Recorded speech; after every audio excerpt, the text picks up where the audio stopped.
പച്ച പനം തത്തേ പുന്നാരപ്പൂമുത്തേ പുന്നെല്ലിൻ പൂങ്കരളേ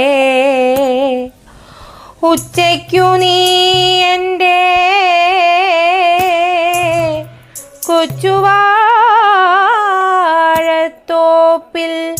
ഒന്നുവാ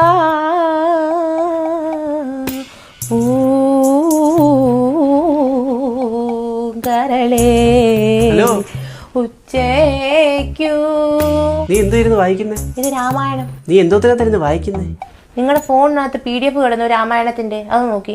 എത്ര നാളോട് നിങ്ങളോട് ഞാൻ പറയും ഒരു രാമായണത്തിന്റെ ബുക്ക് വായിച്ചാൽ എനിക്ക് വായിക്കണമെന്ന്. അതെങ്ങനെയാ? ദൈവവിശ്വാസം എന്ന് പറയുന്ന സാധനം ഇല്ലല്ലോ. അത് രാമായണം എന്നല്ല എഴുതിയേക്കുന്നത്, രാമൻ ചേട്ടൻ എന്നാ PDF എഴുതിയേക്കുന്നത്. എൻ്റെ ഓഫീസിലെ പുള്ളിയുടെ റിട്ടയർമെന്റിന് ഞാൻ പാടാൻ വെച്ചേക്കുന്ന പാട്ടായിരുന്നു നീ പാടുന്നത്.